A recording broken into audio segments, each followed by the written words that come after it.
Hello friends, welcome to the success Kendra. Friends देखिए, Bihar police का जिनका भी अभी एग्ज़ाम बाकी है, जिनका पेपर 18 अगस्त को, 21 अगस्त को, 25 अगस्त को और 28 अगस्त को होना है, ये पूरा क्वेश्चन पेपर आप देख लीजिए। पूरा 100 क्वेश्चन पेपर है और बिल्कुल एग्ज़ाम जैसा आपको अनुभव भी आएगा। और सभी लोग इसको लगाने के बाद अपना अपना स्कोर ज़रूर कमेंट करके बताइएगा। फ्रेंड्स, जो लोग चैनल पर पहली बार आए हुए हैं, पहली बार वीडियो को देख रहे हैं, चैनल को सब्सक्राइब कर लीजिए और जो बगल में बेल आइकन है, घंटी का निशान है, उसको भी ज़रूर दबा लीजिएगा, ताकि जब भी बिहार पुलिस कांस्टेबल 21,391 पोस्ट से संबंधित कोई भी इंपॉर्टेंट वीडियो अपलोड किया जाए तो उसका नोटिफिकेशन सबसे पहले आपके पास पहुंच जाए। तो चलिए शुरू करते हैं सेशन। एक बार सभी लोग इसको फटाफट लाइक कर दीजिए और ज़्यादा से ज़्यादा इसको शेयर करिएगा। देखिए, पहला प्रश्न पढ़ेंगे कि भारतीय प्रायद्वीपों में, प्रश्न से ही स्पष्ट हो रहा है किसकी बात कर रहा है, प्रायद्वीपों की। भारतीय प्रायद्वीपों में उष्णकटिबंधीय साल वन कहाँ पर पाए जाते हैं? आंसर सब लोग बताइएगा। आंसर बताने से क्या होगा कि गलती करके जो चीज़ आप सीखेंगे वो चीज़ें लंबे समय तक आपको याद रहेगी, और जो भी मैं एक्सप्लेन करूँगा उसको भी ध्यानपूर्वक सुनिएगा। इस तरह से एक प्रश्न के साथ साथ आपके 2 से 3 प्रश्न जो हैं कवर होते चलेंगे। तो देखिए, भारतीय प्रायद्वीपों में उष्णकटिबंधीय सदाबहार वन आपने पढ़ा है, ठीक है ना। सदाबहार वन जो है ये कहाँ पर पाए जाते हैं? तो सदाबहार वन में ही साल, रबड़, महोगनी, एबोनी इत्यादि के वृक्ष पाए जाते हैं। तो उष्णकटिबंधीय साल वन पूछा गया है, तो निश्चित रूप से ये पश्चिम घाट में पाए जाते हैं। देखिए, भारत में उष्णकटिबंधीय सदाबहार वनों का विस्तार 3 क्षेत्रों में पाया जाता है। एक तो पश्चिमी घाट में, अंडमान निकोबार द्वीप समूह में और लक्षद्वीप में, और उत्तर पूर्वी भारत में पश्चिम बंगाल, असम, ठीक है ना, इन सब जगह पर पाया जाता है। तो यहाँ पर राइट आंसर ऑप्शन नंबर इसका ए हो जाएगा। क्लियर? अच्छा, यहाँ पर देखिए, मालवा के पठार में जो है पूछा जाता है कि कौन सी मिट्टी पाई जाती है। तो ये भी आप याद रखिएगा, मालवा के पठार में जो है काली मिट्टी पाई जाती है। कौन सी मिट्टी पाई जाती है? काली मिट्टी। इसको रेगुर मिट्टी भी कहा जाता है, ठीक है ना। काली मिट्टी में कपास की खेती बड़े अच्छी होती है, तो ये भी आप ध्यान रखिएगा। चलिए, उसके बाद देखिएगा, दूसरा प्रश्न पूछा गया है। दूसरा प्रश्न क्या है कि निम्नलिखित में से वह शासक कौन था जिसने राज सिंहासन पर बैठने के लिए अपने पिता बिंबिसार की हत्या किया था? देखिए फ्रेंड्स, बिहार स्पेशल के 4 से 5 प्रश्न, इससे ज़्यादा ही प्रश्न पूछा जा रहा है, ठीक है ना। तो बिहार स्पेशल के सारे प्रश्न बीपीएससी के प्रीवियस ईयर के प्रश्न हैं। मैंने ऑलरेडी आज उनको कवर कराया हुआ है, जिन्होंने नहीं देखा है देख लीजिएगा, लिंक डिस्क्रिप्शन में मिल जाएगा आपको। एक तरह से समझिए कि ये बिहार से ही संबंधित प्रश्न है। निम्नलिखित में से वह शासक कौन था जिसने राज सिंहासन पर बैठने के लिए अपने पिता बिंबिसार की हत्या किया था? तो फ्रेंड्स, ये कौन था? तो ये था अजातशत्रु। अजातशत्रु जो था, इसने अपने पिता बिंबिसार की हत्या कर दिया और मगध की गद्दी पर बैठा था, ठीक है ना। अब थोड़ा सा ध्यान दीजिए। देखिए, ये बिंबिसार जो था ये हर्यंक वंश का संस्थापक था। ये हर्यंक वंश का संस्थापक था बिंबिसार। बिंबिसार के बाद अजातशत्रु बना था शासक, और फिर अजातशत्रु का बेटा था उदयन। उदयन ने अपने पिता अजातशत्रु की हत्या कर दिया और फिर ये गद्दी पर बैठा। इसीलिए ये जो हर्यंक वंश है ना, इसको पितृहंता वंश कहा जाता है। इसीलिए हर्यंक वंश को जो है, हर्यंक वंश को पितृहंता वंश के नाम से भी जाना जाता है, क्योंकि अपने पिता को मार करके इन्होंने सिंहासन प्राप्त किया था, ठीक है। अच्छा, ये अजातशत्रु जो था, इसी के समय में पहला बौद्ध संगति का आयोजन राजगृह में हुआ था, ठीक है ना, याद रखिएगा। चलिए, और दूसरा बौद्ध संगति किसके समय में? कालाशोक के समय में वैशाली में हुआ था। तीसरा अशोक के समय में पाटलिपुत्र में हुआ था, और चौथा कनिष्क के समय में कुंडलवन कश्मीर में हुआ था। तो ये सब आप याद रखिएगा, ठीक है।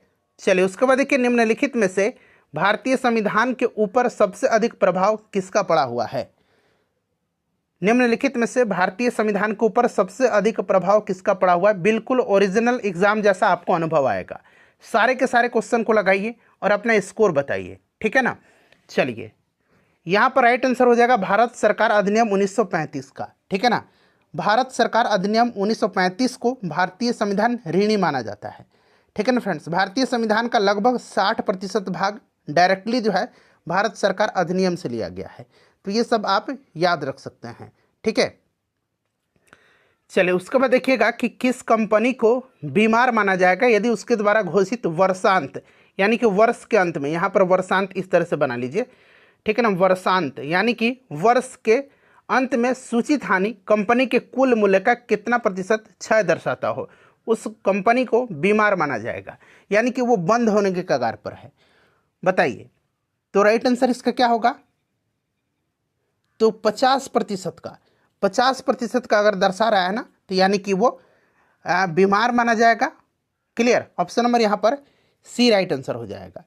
चलिए नेक्स्ट क्वेश्चन कर लेंगे। अगला प्रश्न है कि यूपीएससी में जो यूनियन पब्लिक सर्विस कमीशन है, संघ लोक सेवा आयोग, उसमें अध्यक्ष के अलावा और कितने सदस्य होते हैं? बताइए, बड़ा इंपॉर्टेंट क्वेश्चन। आप देख सकते हैं इसी तरह का प्रश्न जो है बिहार पुलिस के एग्जाम में 7 अगस्त को और 11 अगस्त को पूछा गया है। देखिए, यूपीएससी में अध्यक्ष के अलावा जो होते हैं, आपको एक अध्यक्ष होते हैं और 10 उसमें सदस्य हैं, ठीक है ना, 10। लेकिन ये संख्या संविधान में निश्चित नहीं की गई है, ठीक है। सदस्यों की संख्या का निर्धारण की शक्ति राष्ट्रपति में निहित की गई है, ये सब याद रखिएगा। और वर्तमान में यूपीएससी के अध्यक्ष कौन है? तो इनका नाम प्रीति सूदन है। प्रीति सूदन है अभी, याद रखिएगा, ठीक है ना, प्रीति सूदन है अभी। चलिए उसके बाद देखिएगा कि सर्वोच्च न्यायालय के न्यायाधीशों का चुनाव किस प्रकार से होता है? सर्वोच्च न्यायालय यानी कि सुप्रीम कोर्ट की बात किया जा रहा है, सुप्रीम कोर्ट की बात किया जा रहा है, सर्वोच्च न्यायालय की।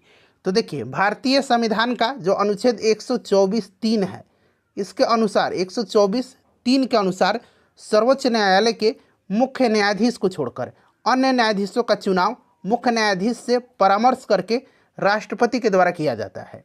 तो इसीलिए यहाँ पर इसका राइट आंसर होगा ऑप्शन नंबर डी, मुख्य न्यायाधीश की सलाह पर राष्ट्रपति के द्वारा, ठीक है। याद रखिएगा, इंपॉर्टेंट क्वेश्चन है, इस तरह का प्रश्न एग्जाम में बन रहा है, ठीक है। चलिए अब आगे बढ़ेंगे, अगला प्रश्न कर लेंगे फ्रेंड्स। नेक्स्ट क्वेश्चन हमारा को क्वेश्चन नंबर 7। देखिए, प्रजातंत्र की संसदीय कार्य प्रणाली में भारत का अंशदान क्या है? भारत का अंशदान क्या है? बताइए, राइट आंसर इसका क्या होगा? तो देखिए, प्रजातंत्र की संसदीय कार्य प्रणाली में जो है शून्यकाल भारतीय संसद की देन है। शून्यकाल जो है ये भारतीय संसद की देन है। प्रश्नकाल के बाद के काल को शून्यकाल कहा जाता है और शून्यकाल में कोई भी सदस्य लोक महत्व के विषय पर संक्षिप्त चर्चा कर सकता है। शून्यकाल संसद के अध्यक्ष का विशेषाधिकार का काल कहा जाता है, ठीक है ना, इसे आप याद रखिएगा। और संसद की बैठक का दूसरा घंटा 12 से लेकर के 1 बजे तक का काल शून्यकाल कहा जाता है। ऑप्शन नंबर यहाँ पर ए राइट आंसर होगा। चलिए उसके बाद देखिएगा कि भारत में संसद में सत्र के दौरान शून्यकाल की अधिकतम अवधि कितना निर्धारित किया गया है? अधिकतम अवधि अभी मैंने आपको बताया है कि कितना निर्धारित किया गया है, तो 1 घंटा किया गया है, ठीक है ना, 1 घंटा यहाँ पर राइट आंसर होगा इसका। देखिए, भारत के निर्वाचन आयोग में अध्यक्ष के अलावे और कितने सदस्य होते? बताइए, राइट आंसर क्या होगा कि भारत के निर्वाचन आयोग में अध्यक्ष के अलावे कितने सदस्य होते हैं? देखिए, निर्वाचन आयोग की अगर हम बात करते हैं तो इसकी स्थापना हुई थी, चुनाव आयोग की स्थापना 25 जनवरी 1950 को, याद रखिएगा। और इसीलिए 25 जनवरी को राष्ट्रीय मतदाता दिवस मनाया जाता है, ठीक है। चलिए उसके बाद देखिएगा कि हुआ क्या था, 1991 के बाद जो है इसको 3 सदस्यीय बना दिया गया, ठीक है। एक इसमें अध्यक्ष हैं और 2 सदस्य हैं, मैंने एक मुख्य निर्वाचन आयुक्त और 2 अन्य निर्वाचन आयुक्त हैं। तो यहाँ पर ऑप्शन डी राइट आंसर हो जाएगा इसका, ठीक है ना फ्रेंड्स, ऑप्शन नंबर यहाँ पर डी राइट आंसर हो जाएगा। चलिए अगला प्रश्न करेंगे। और देखिए फ्रेंड्स, याद रखिएगा, ये जो तीनों निर्वाचन आयुक्त होते हैं, जिसमें कि एक मुख्य निर्वाचन आयुक्त है, ठीक है, इसकी नियुक्ति राष्ट्रपति के द्वारा की जाती है और इनका कार्यकाल 6 वर्ष का होता है या फिर 65 वर्ष की आयु जो भी पहले पूरी हो जाती है, ये क्या होते हैं, संन्यास मतलब अवकाश ग्रहण कर लेते हैं, ठीक है ना। चलिए उसके बाद देखिए, निम्नलिखित में से गंगा की कौन सी सहायक नदी उत्तर की ओर बहती है?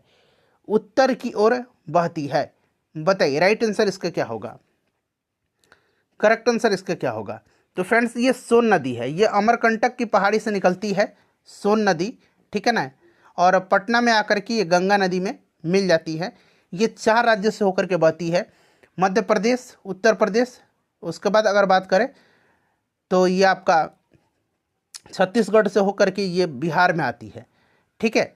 चलिए उसके बाद नेक्स्ट क्वेश्चन कर लेंगे।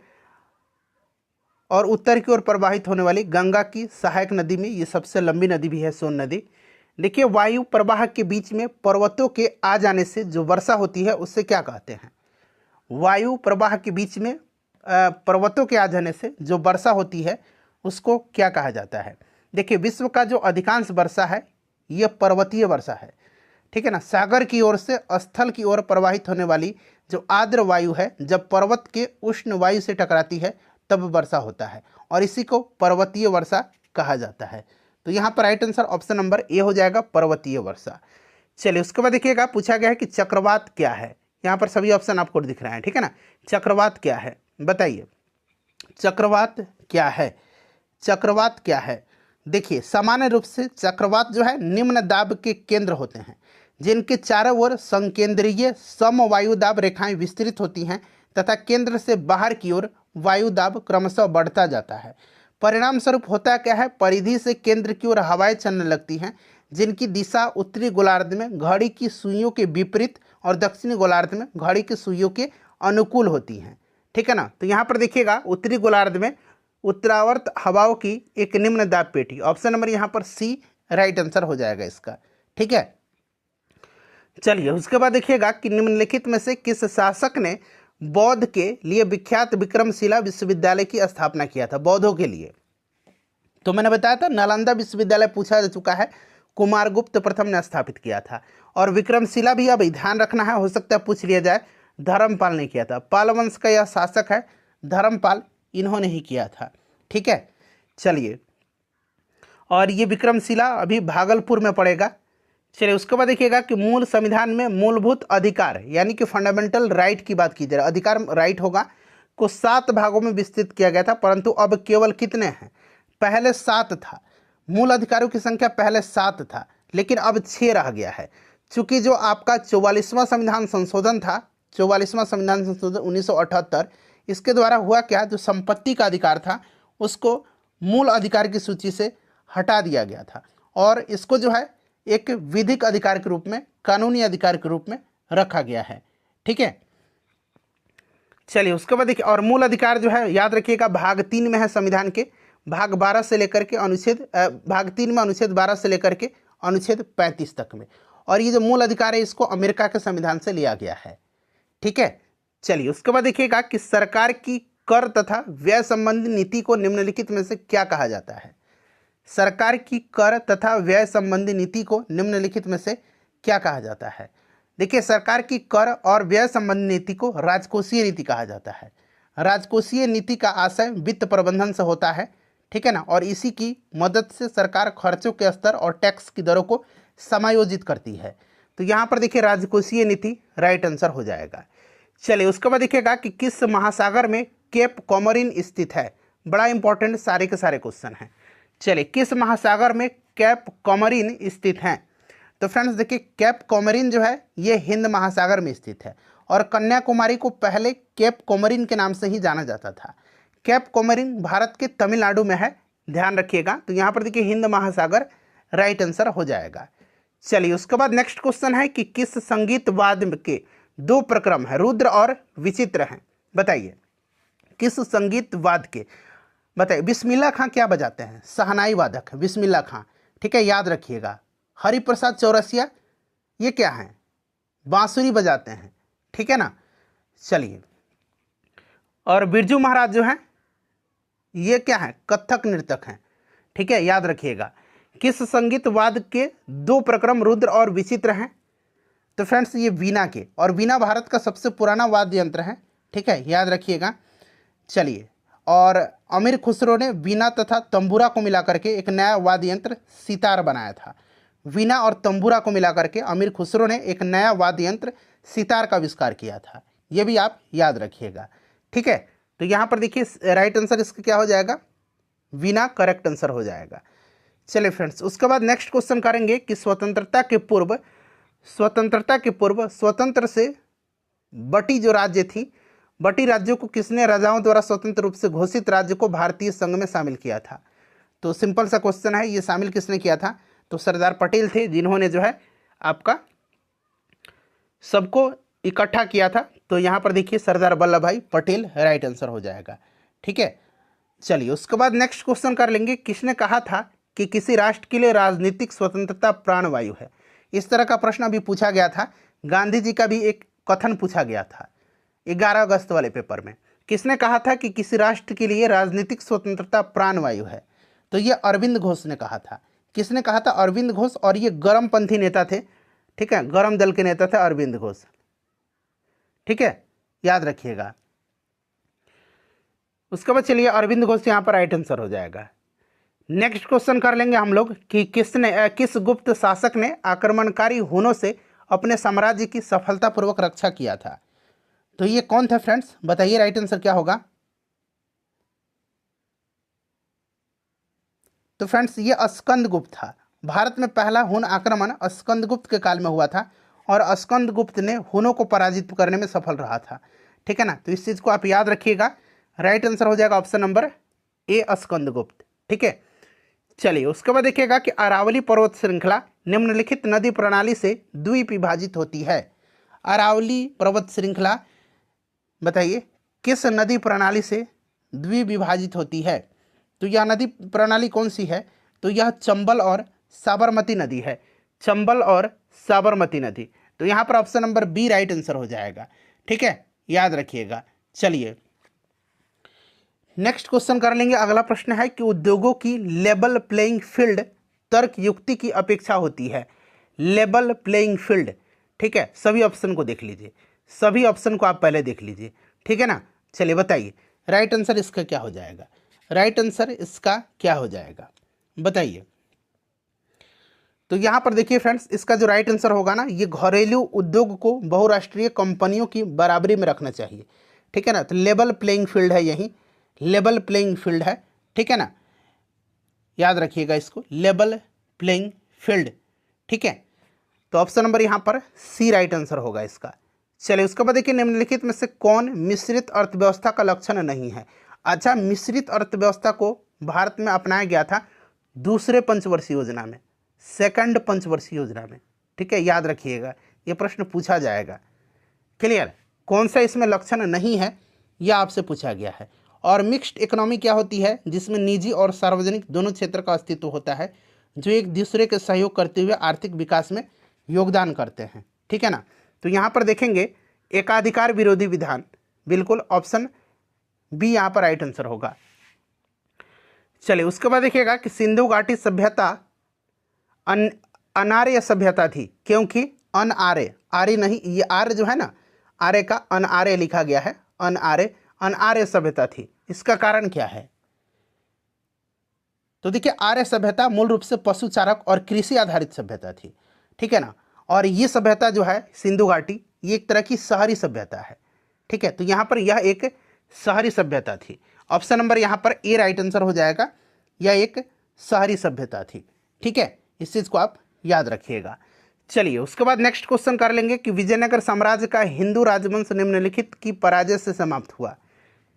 विजयनगर साम्राज्य का हिंदू राजवंश, राइट आंसर यहाँ पर क्या होगा, करेक्ट आंसर बताइए क्या होगा इसका। तो देखिए फ्रेंड्स, आपको याद होगा ये एक युद्ध हुआ था जिसका नाम है आपका राक्षसी टंगड़ी का युद्ध, बनीहट्टी का युद्ध भी इसको कहा जाता है। क्लियर, और ये युद्ध हुआ था आपका राम राजा, यहाँ पर इसका आंसर होगा, पहले आप सुन लीजिए। ठीक है ना, देखिए 1565 में हुआ था। ठीक है, 1565 में तालीकोटा का युद्ध भी इसको कहा जाता है, और यही विजयनगर साम्राज्य का पतन का कारण रहा था। इसमें हुआ था क्या कि सदाशिव राय के मंत्री रामराज को पराजित किया गया और अहमदनगर के हुसैन निजाम शाह को रामराज का वध कर दिया, मतलब हुसैन निजाम शाह ने रामराज का वध कर दिया था। ठीक है, तो यहाँ पर देखिए रामराज राइट आंसर हो जाएगा, राजा राम।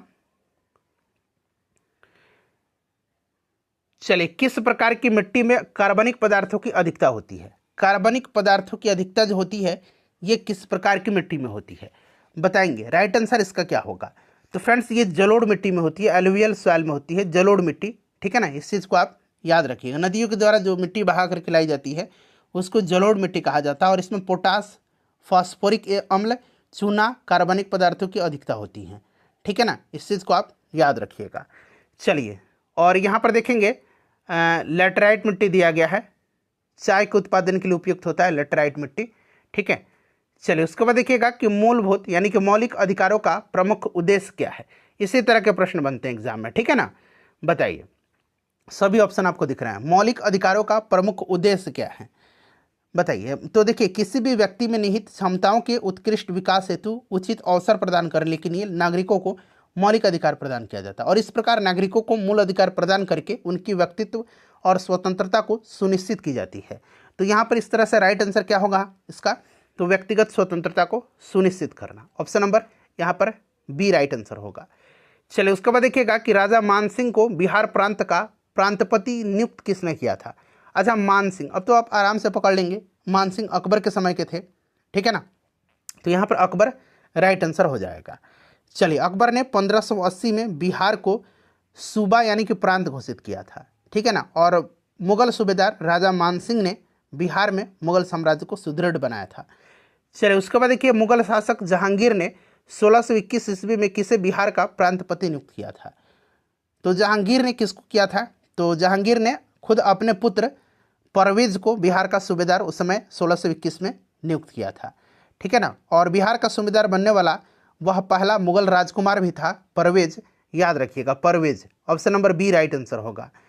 चलिए, उसके बाद देखिएगा कि देश के किस राज्य में सबसे पहले जमींदारी उन्मूलन कानून बना था। सबसे पहले जमींदारी उन्मूलन कानून बना था, बताइए राइट आंसर इसका क्या होगा, करेक्ट आंसर इसका क्या होगा। तो देखिए, सबसे पहले जो बना था ये अपना बिहार राज्य था, ठीक है ना। जमींदारी उन्मूलन कानून बनाया गया था, इस चीज़ को आप याद रखिएगा, बिहार पहला राज्य था, ठीक है। तो यहाँ पर बिहार राइट आंसर होगा। चलिए, उसके बाद देखिए, भारत के संविधान में पहला संशोधन किस राज्य के कारण हुआ। पहला संशोधन हुआ था 1951 में, याद रखिएगा, कब हुआ था, 1951 में, ठीक है, जिसके तहत जमींदारी उन्मूलन और भूमि सुधार के लिए संविधान में नवी अनुसूची को जोड़ा गया था। और बिहार जमींदारी उन्मूलन कानून को जब न्यायालय के द्वारा रद्द किया गया था तो यह संविधान संशोधन की आवश्यकता हुई थी। तो आप समझ सकते हैं ये किस राज्य के कारण हुआ था, तो ये अपना बिहार था। चलिए, उसके बाद देखिएगा कि कोल गैस में होता है, कोल गैस किसका मिश्रण है। कोल गैस में आपका CH4 होता है, कार्बन मोनोऑक्साइड होता है और हाइड्रोजन गैस होता है। तो ऑप्शन नंबर यहाँ पर डी बिल्कुल इसका राइट आंसर होगा। चलिए, देखिए, स्नेहक यानी कि जो लुब्रिकेटिंग होते हैं, ये लुब्रिकेटिंग तेल होते हैं, ये किसके होते हैं, स्नेहक, बताइए। तो फ्रेंड्स, ये होते हैं आपका C20 C30 हाइड्रोकार्बन यौगिक लुब्रिकेंट तेल है ये, ठीक है ना। चलिए, उसके बाद देखिए, फेन प्लवन विधि द्वारा किस अयस्क, मतलब फेन प्लवन विधि इस अयस्क के लिए प्रयोग की जाती है। तो आपने अगर NCERT का या बिहार बोर्ड का अगर आपने बढ़िया से पढ़ा हुआ है तो आप आसानी से इसको बता देंगे। वैसे भी ये सिंपल सा क्वेश्चन है, आपने पढ़ा भी होगा, जिंक ब्लेंड का, ठीक है ना, जिंक ब्लेंड का फेन प्लवन विधि सल्फाइड अयस्क में प्रयुक्त होती है। और इस विधि में जिंक ब्लेंड यानी कि ZNS से सल्फर अलग किया जाता है। चलिए, श्वेत फास्फोरस में किसके जैसी गंध आती है। श्वेत फास्फोरस में, तो श्वेत फास्फोरस में जो है लहसुन की जैसी गंध होती है, ठीक है। चलिए, उसके बाद देखिएगा कि इसके लिए बेलनाकार लेंस की आवश्यकता होती है। इस तरह का प्रश्न अभी बना भी है बिहार पुलिस के एग्जाम में, ठीक है ना, पूछा गया था अभिसारी लेंस, अपसारी लेंस, ठीक है ना, निकट दृष्टि दोष में किस प्रकार के लेंस का उपयोग किया जाता है। तो यहाँ पर देखिए, बेलनाकार लेंस का इस्तेमाल किया जाता है किसके लिए, तो अबिंदुकता के निवारण के लिए, ठीक है ना, बेलनाकार लेंस का प्रयोग किया जाता है। चलिए, और यहाँ पर निकट के लिए आपका अवतल होगा और दूर के लिए उत्तल होगा। चलिए, उसके बाद नेक्स्ट क्वेश्चन है पृष्ठ तनाव का क्षेत्रफल। पृष्ठ तनाव का क्षेत्रफल कल पूछा गया था, दाब का पृष्ठ तनाव का मात्रक, कल दाब का मात्रक पूछा गया था। तो देखिए, पृष्ठ तनाव का मात्रक न्यूटन पर मीटर होता है, न्यूटन पर मीटर होता है। तो यहाँ पर option number B right answer हो जाएगा, ठीक है ना। चलिए, उसके बाद देखिएगा कि कौन अनुप्रस्थ तरंगे इसमें से नहीं है, अनुप्रस्थ तरंग। तो यहाँ पर देखेंगे तो ध्वनि तरंग जो है ये अनुप्रस्थ नहीं है, ध्वनि जो है ये अनुदैर्घ्य तरंग है। ध्वनि किस प्रकार की तरंग है, तो अनुदैर्घ्य तरंग है ध्वनि, ठीक है। और ध्वनि की वेग सबसे ज़्यादा होती है किसमें, ठोस में, ठीक है, याद रखिएगा। ध्वनि निर्वात में गमन नहीं करती हैं, ध्वनि निर्वात में नहीं गमन कर सकती है क्योंकि ध्वनि को गमन करने के लिए माध्यम की आवश्यकता पड़ती है। चलिए, उसके बाद देखिएगा कि कोणीय संवेग का विमीय सूत्र यानी कि डायमेंशनल फॉर्मूला क्या होगा, बताइए। कोणीय संवेग का बताइए। तो यहाँ पर आप देखेंगे तो इसका राइट आंसर होगा आपका ML के पावर 2, ठीक है ना। यहाँ पर देखिए ML का पावर 2 और टी का पावर -1। ऑप्शन नंबर यहाँ पर बी राइट आंसर होगा। ठीक है, चलिए सभी लोग अपना अपने स्कोर कमेंट करके बताइए। चलिए, दीर्घ रूप आवर्त सारणी में चौथे आवर्त में कितने तत्व होते हैं? चौथे आवर्त में कितने तत्व होते हैं? तो याद रखना है, चौथे आवर्त में 18 तत्व होते हैं। कल पूछा गया था आपका जो एम सेल है उसमें इलेक्ट्रॉन की संख्या, तो मैंने आपको बताया था 2n² होता है फॉर्मूला। ठीक है ना, तो अगर किसी भी सेल का पूछेगा ना तो देखिए, के के लिए पहला, एल के लिए दूसरा, एम के लिए तीसरा और एन के लिए चौथा। तो 2n का पूछा है, मतलब तीसरा का पूछा है तो 3 का स्क्वायर कर दीजिए, तो ये 18 इसका आंसर होगा। तो इस तरह से आप निकालिएगा। देखिए, किसी तत्व की H2O के साथ क्रियाशीलता न्यूनतम है, मतलब किस तत्व की है? जल के साथ, H2O के साथ। बताइए, H2O के साथ राइट आंसर इसका क्या होगा? सब लोग बताइए, आंसर कमेंट करिए फटाफट। तो फ्रेंड्स, ये आपका क्या होगा? सिलिकॉन की जल के साथ सबसे कम क्रियाशीलता है। तो यहाँ पर देखिए, आप सिलिकॉन दिया गया है। चलिए देखिए, इस आयन का आकार उसके परमाणु से कम है। किस आयन का आकार उसके परमाणु से कम है? बहुत ही आसान है। यहाँ पर देख सकते हैं, ये पॉजिटिव साइन है, यानी कि एक इसने त्याग दिया है, एक कक्षा इसमें कम हो जाता है। तो ऑप्शन नंबर सी यहाँ पर राइट आंसर होगा।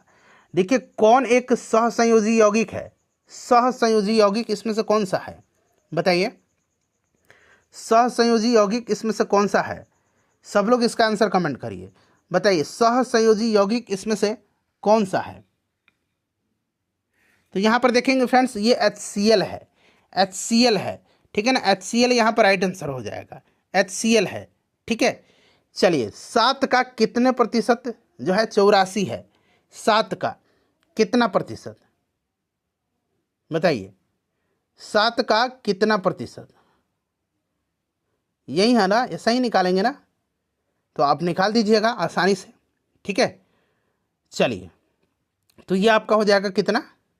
1200। चलिए, उसके बाद देखिएगा कि मैरी ने एक मोबाइल फ़ोन 1950 रुपये में बेचा और 25% का नुकसान उठाया। वह 30% लाभ पाने के लिए किस विक्रय मूल्य पर बेचे? इस तरह का प्रश्न बन रहा है बिहार पुलिस में। तो यहाँ पर देखिए, 1950 में बेचा और नुकसान उठाया 25% का। ठीक है, 25% का नुकसान उठाया था। कितना में बेच करके? 1950 रुपये में बेच करके। तो आप इजीली इसको निकाल सकते हैं। यहाँ से आप क्या निकालेंगे? यहाँ से आप SP निकाल सकते हैं। ठीक है ना, तो पहले CP निकाल लीजिए। CP कितना हो जाएगा? CP निकाल लीजिए, क्योंकि SP दिया गया है ना, तो CP निकाल लीजिएगा। तो CP हो जाएगा आपका 1950 गुना 100 और हानि पर बेचा है, तो 100 - 25, तो ये 75 हो जाएगा। इसको सॉल्व करिएगा तो ये 2600 आ जाएगा। ठीक है, यानी कि निकल गया आपका SP 2600। अब देखिए, 2600 वह 30% पाने के लिए कितना विक्रय मूल्य पर बेचे? बहुत ही आसान है। अब इसको कैसे निकालिएगा? 2600 गुना 130, लाभ कमाना है ना, तो 30% पर, तो और बटा 100। इसको हल कर दीजिएगा, 3380 राइट आंसर निकल के आ जाएगा। चलिए, उसके बाद देखिएगा, यहाँ पर A का 30% इक्वल टू B का 0.25 इक्वल टू C का हाफ। तो ABC का अनुपात निकालना है। ये सब आप निकाल लीजिएगा। ठीक है, यहाँ पर राइट आंसर मैं बता देता हूँ क्या होगा इसका। तो यहाँ पर इसका करेक्ट आंसर हो जाएगा 10:12:15। ठीक है ना, ऑप्शन नंबर B। चलिए, उसके बाद देखिए, एक आदमी जो है एक काम को 5/8 10 दिन में पूरा करता है। उस काम को पूरा करने के लिए कितने दिन और लगेंगे? तो देखिए, 5/8 कर रहा है 10 दिन में। ठीक है, 10 दिन में। तो बचा हुआ कार्य अगर हम इसको निकालेंगे तो देखिए, 1 - 5/8 यानी कि 3/8 काम बचा हुआ है। और 3/8 काम कितने दिन में कर लेगा? 6 दिन में और पूरा कर लेगा। ठीक है, 10 दिन में पूरा कर रहा है तो 6 दिन में और पूरा कर लेगा। ठीक है, चलिए नेक्स्ट क्वेश्चन कर लेंगे। 6 दिन हो जाएगा यहाँ पर आंसर। आप लोग निकालिए मैथ का। देखिए, एक चतुर्भुज की लंबाई उसकी चौड़ाई से दोगुनी है। यदि उसकी लंबाई 5 सेंटीमीटर घटा दी जाए और उसकी चौड़ाई 5 सेंटीमीटर बढ़ा दी जाए तो क्षेत्रफल 75 वर्ग किलोमीटर बढ़ जाता है। चतुर्भुज की पहले वाली लंबाई कितने सेंटीमीटर है? ये सब आप निकाल लीजिएगा। आसान आसान क्वेश्चन है। आंसर इसका हो जाएगा 20 सेंटीमीटर। ठीक है, चलिए, उसके बाद देखिए, जनसंख्या नियंत्रण और परिवार नियोजन भारत के संविधान की 7वीं अनुसूची में दी गई किस सूची में सूचीबद्ध है? जनसंख्या नियंत्रण और परिवार नियोजन। तो फ्रेंड्स, ये समवर्ती सूची में आता है। ये समवर्ती सूची में आता है। और ये 7वीं अनुसूची में है, संघ सूची, राज्य सूची और समवर्ती सूची। समवर्ती सूची लिया गया है ऑस्ट्रेलिया से। चलिए, चोल अभिलेखों में उल्लेखित भूमि की विभिन्न कोटियों के अनुसार खाली स्थान है को जैन संस्थानों को दान में दी गई भूमि कहा जाता है। जैन संस्थानों को दान में दी गई जो भूमि है उसको पल्ली चंदम कहा जाता है, पल्ली चंदम कहा जाता है। जैन संस्थानों को दान में दी गई भूमि, चोल अभिलेख में उल्लिखित भूमि की विभिन्न जो कोटि हैं उसका अनुसार। ठीक है, चलिए उसके बाद देखिए खाली स्थान दिया गया है को सामान्य रूप से सैल, मलबा या ढाल से गिरने वाली मिट्टी के बृहत संचलन के रूप में परिभाषित किया जाता है। बताइए राइट आंसर इसका क्या होगा? सामान्य रूप से सैल, मलबा या ढाल से गिरने वाली मिट्टी के बृहत संचलन के रूप में, तो ये जो भूस्खलन होता है उसी को कहा जाता है लैंडस्लाइड। ठीक है, लैंडस्लाइड याद रखिएगा। चलिए उसके बाद देखिएगा कि किसने अपनी प्रजा में गंभीरता से भेदभाव और अन्याय को समाप्त करने का प्रयास किया था? तो सिंपल सा बात है, ये अकबर ने किया था। ठीक है ना, अकबर यहाँ पर दिया भी गया, option number C right answer हो जाएगा, अकबर ने किया था, ध्यान रखिएगा। चलिए, और 1564 में अकबर ने जजिया कर को समाप्त किया था, याद रखिएगा।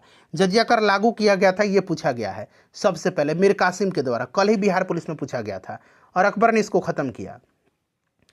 देखिए, हिमनद के द्वारा लाए गए पदार्थ जैसे छोटे बड़े सैल, रेत एवं तलछट मिट्टी निक्षेपित होते हैं, जिसे हिमनद क्या कहा जाता है? बताइए। तो फ्रेंड्स इसको क्या कहा जाता है? इसको हेमोड कहा जाता है, यानी कि इसको ग्लेशियल मोरेंस कहा जाता है, हिमोड कहा जाता है। ठीक है, इसको हिमोड कहा जाता है। चलिए उसके बाद नेक्स्ट क्वेश्चन है कि 1921 में मोपला विद्रोह कहाँ पर हुआ था? विद्रोह से भी प्रश्न बन रहे हैं। तो ये 1921 में मोपला हुआ था कहाँ पर? मालाबार में, केरल में हुआ था। ठीक है, चलिए बंगाल विभाजन को किसके समय उलट दिया गया था? बंगाल विभाजन 1905 में हुआ था, लॉर्ड कर्जन के समय में। ठीक है ना, और बंगाल विभाजन को रद्द किया गया था कब? तो लॉर्ड, बताइए राइट आंसर क्या होगा? लॉर्ड हार्डिंग के समय में। ऑप्शन नंबर यहाँ पर बी राइट आंसर होगा। ठीक है ना, ऑप्शन नंबर यहाँ पर बी जो होगा इसका करेक्ट आंसर होगा, लॉर्ड हार्डिंग के समय में 1911 में। ठीक है, चलिए नेक्स्ट क्वेश्चन कर लेंगे, किस घटना ने गांधी जी को भारत के स्वतंत्रता संग्राम के क्षेत्र में लाकर के खड़ा कर दिया था? तो ये घटना कौन सी थी बताइए। तो फ्रेंड्स ये जालियांवाला बाग हत्याकांड था। ठीक है ना, ऑप्शन नंबर यहाँ पर बी राइट आंसर हो जाएगा। एक मिनट रुक जाइए, जालियांवाला बाग हत्याकांड से पहले रॉलेट अधिनियम होगा, रॉलेट अधिनियम था। ठीक है ना, बिना वकील बिना दलील वाला कानून था और इसे काला कानून कहा जाता था, और गांधी जी ने इसका विरोध भी किया था। ठीक है ना, तो गांधी जी राइट आंसर हो जाएगा। 6 अप्रैल 1919 को देशव्यापी हड़ताल का भी आयोजन किया गया था यह रॉलेट एक्ट के विरोध में, 6 अप्रैल 1919 को। 13 अप्रैल 1919 को जालियांवाला बाग हत्याकांड हुआ था, ये डेट सहित आप याद रखिएगा, और ये बैसाखी के दिन हुआ था, बैसाखी पर्व था, बैसाखी के दिन। चलिए नेक्स्ट क्वेश्चन है हमारा कि टाटा एवं लौह इस्पात कंपनी की स्थापना सिरभूम जिले के साकची में किस वर्ष किया गया था? टाटा लौह एवं इस्पात कंपनी की स्थापना कब किया गया था बताइए। ये स्वर्णरेखा नदी जो है ना उसी के समीप में है, और 1907 में किया गया था। चलिए उसके बाद देखिएगा कि ताजमहल के वास्तुकार कौन थे? ऑलरेडी बिहार पुलिस का ये प्रश्न पूछा गया है। ठीक है, Ustad Ahmad Lahori, option A right answer होगा, बिल्कुल बिहार पुलिस का ही ये प्रश्न है। देखिए, दल बदल विरोधी कानून से संविधान का कौन सा संशोधन संबंधित है? दल बदल से, तो आपको पता है ये 52वां संविधान संशोधन अधिनियम है जो कि 1985 में लाया गया था। ठीक है, और इसके तहत जो है आपको पता भी है 10वीं अनुसूची जोड़ा गया संविधान में। ठीक है, जो कि दल बदल से संबंधित है, दल बदल से। चले, नेपानगर किस उद्योग के लिए प्रसिद्ध है? नेपानगर जो है ना ये किसके लिए प्रसिद्ध है? ये मध्य प्रदेश में है नेपानगर, और ये अखबारी कागज़ के लिए फेमस है। ठीक है ना, अखबारी कागज़ के लिए नेपानगर प्रसिद्ध है। चले उसके बाद देखिए, पाक जल संधि किसके मध्य है? तो पाक से पाकिस्तान मत समझ लीजिए, ये भारत और श्रीलंका के मध्य में है पाक जल संधि, या पाक जलडमरू मध्य।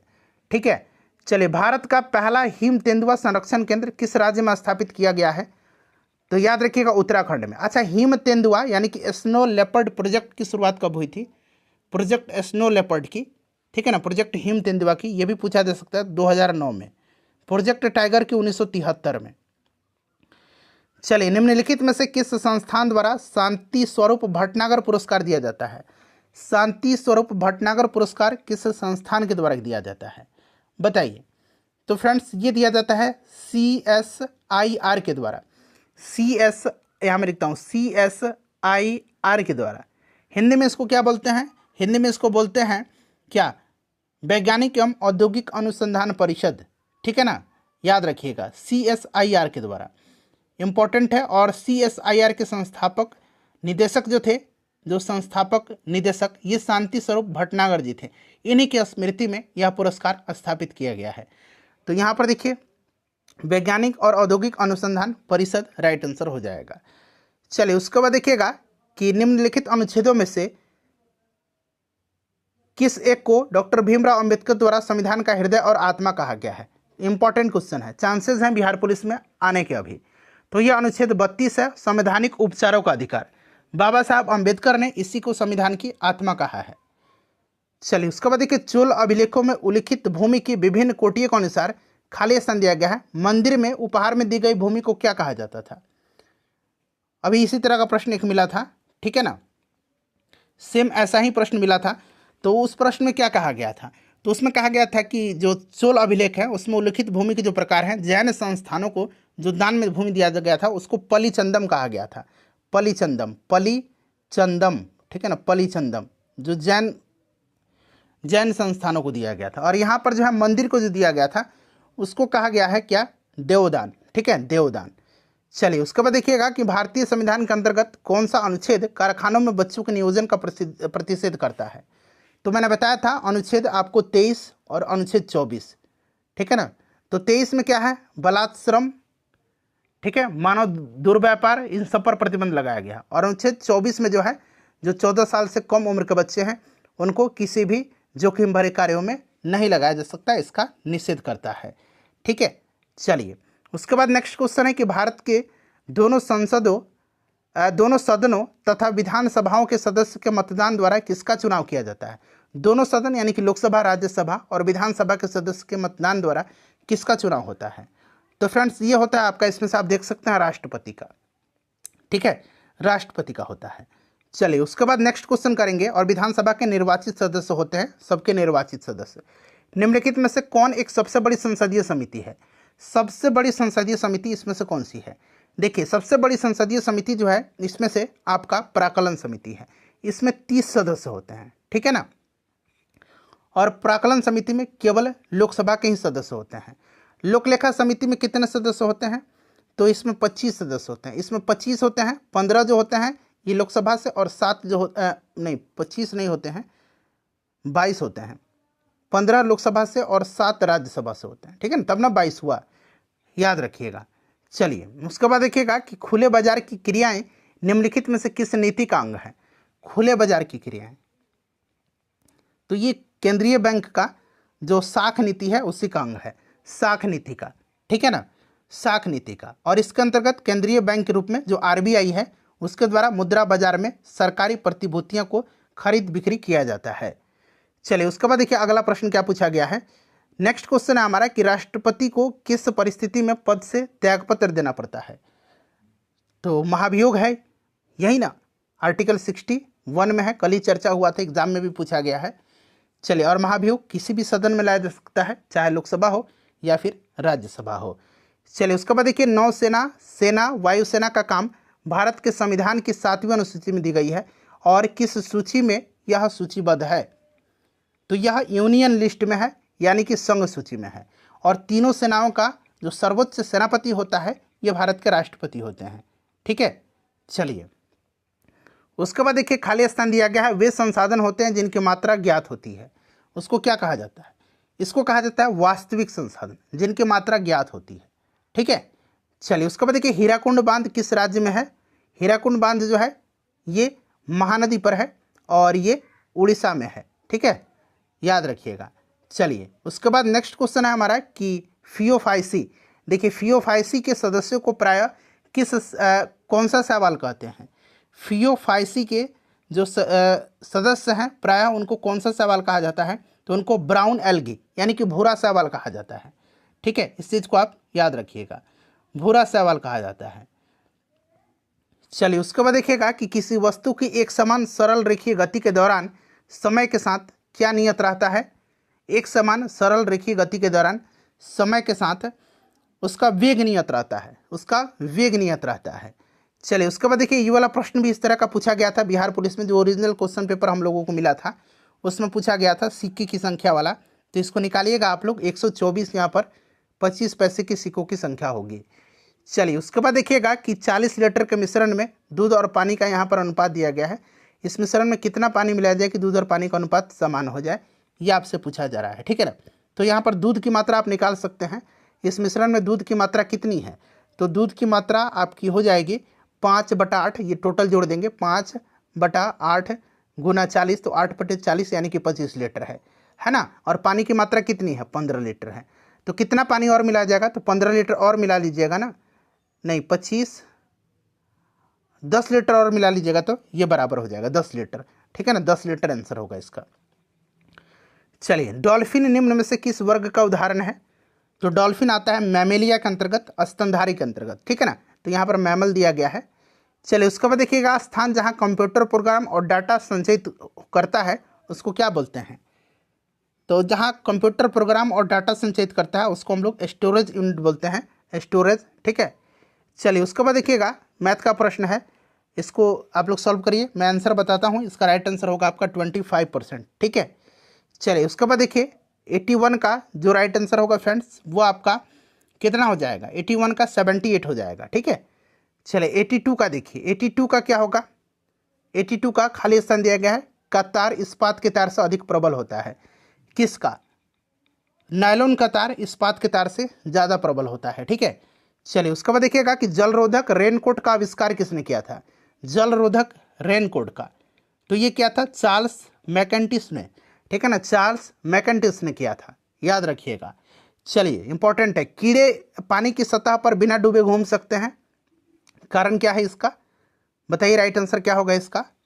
तो कीड़े या मच्छर पानी की सतह में पानी के पृष्ठ तनाव के कारण बिना डूबे घूम सकते हैं, और वहीं जब डाल दिया जाता है इसमें मिट्टी तेल वगैरह तो पृष्ठ तनाव घट जाता है और ये डूब जाते हैं। चलिए देखिए, यहाँ पर देखिए क्या कह रहा है कि संघर्ष घर्षण में आने वाले दो पृष्ठों की खाली स्थान दिया गया के कारण होता है। तो दो पृष्ठों में घर्षण तभी होता है जब उसके पृष्ठ कैसा हो? जब पृष्ठ खुरदुरा होंगे, अनियमित होंगे, तभी तो होगा ना, अनियमित होंगे। तो यहाँ पर राइट आंसर क्या होगा इसका?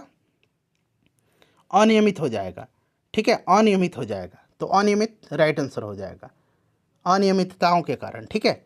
चलिए उसके बाद देखिए, अगला प्रश्न है कि यहाँ पर देखिए इंग्लिश का प्रश्न है, owing to the heavy rains the office building was badly, ये बैडली बना दीजिए, बैडली क्या होगा यहाँ पर? बैडली डैमेज्ड हो जाएगा, यहाँ पर देखिए डैमेज्ड हो जाएगा, ठीक है ना, डैमेज्ड ये वाला।